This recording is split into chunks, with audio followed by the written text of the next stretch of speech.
Citizens, residents, friends, and well-wishers viewing and listening here at home and abroad. I bring you greetings on this occasion as the Ministry of Youth Empowerment, Aging and Disabilities recognizes and observes December 3rd as International Day of Persons Living with Disabilities. Under the leadership of the Honorable Dr. Terence Drew, the government of St. Kitts and Nevis has devised a 7-pillar strategic plan to develop St. Kitts and Nevis into a sustainable island state.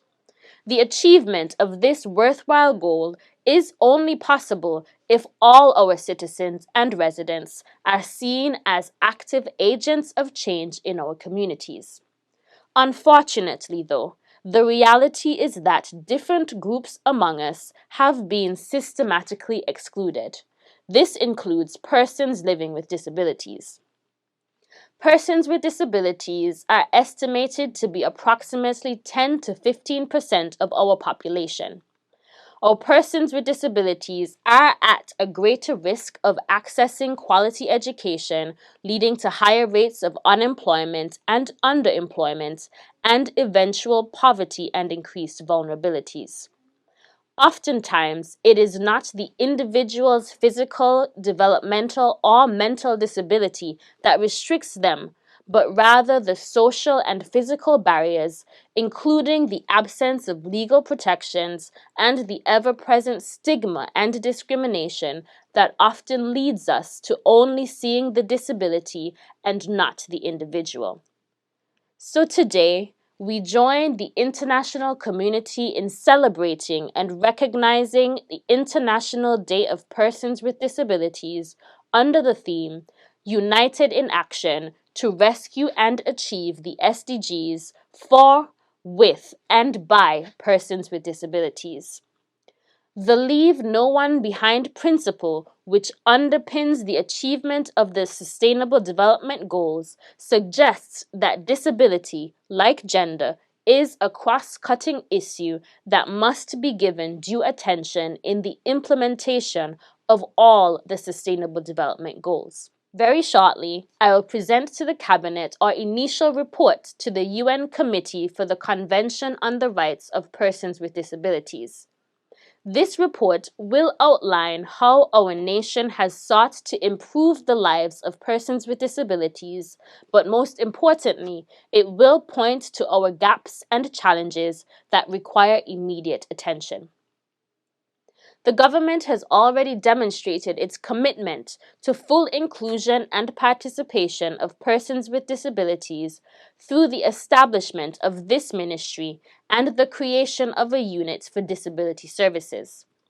During this year in 2023, officers in the department have been building stronger relationships with partners, engaging in numerous consultations with various stakeholders, and spreading awareness.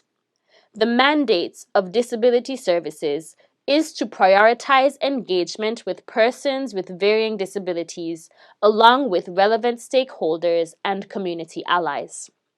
While there remains much to be done in removing barriers to full inclusion of persons with disabilities, the government is committed to upscaling efforts and being more intentional with engagement. We will instead build on the strides already taken, such as the training program spearheaded by STEP for persons with disabilities at the McKnight Community Center, the efforts of the Ministry of Education for the differentiation within schools, the Ministry of Human Settlements' efforts at providing accessible housing solutions, the Poverty Alleviation Program, which seeks to reduce financial vulnerabilities, just to name a few. Through collaboration with these stakeholders and institutions, such as the Cotton Thomas Comprehensive School, Addie's Place, the Spectrum Center, the St. Kitts Nevis Association for Persons with Disabilities, and the Society for the Blind and Visually Impaired, we continue to advocate together for continuous improvement and strengthening of these and other initiatives to enable continued empowerment and increase the independence and dignity of persons living with disabilities.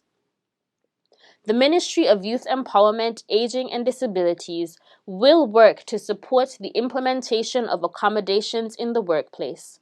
We continue to advocate for revisions to the building code to mandate that any new developments be designed with an accessibility lens so that wheelchair users, the blind, the elderly, and those who are less able-bodied can equally access public and private buildings and social spaces. We will also seek to provide enhanced support and engagement for caregivers of persons with disabilities, along with completing consultations on a national policy for persons with disabilities. In closing, I'd like to reiterate the point and perspective that seeing a person with a disability who is employed, who graduates from high school or earns a degree, who gets married, builds a home, and starts a family, these persons should not be seen as inspirational. Humanitarian rights activists remind us that access to education, proper health care, decent employment, appropriate shelter, and a sense of fulfillment, purpose, and pride are things that every human is entitled to and should have the option to enjoy. So, in keeping with the theme of this year's observation of International Day for Persons with Disabilities, I urge all of us to accept the clarion call to unite in action to rescue and achieve the SDGs for, with, and by persons with disabilities. When we think about the future of our sustainable island state, we must imagine homes, families, and communities where persons with disabilities are integrated and no one is left behind. Thank you for listening.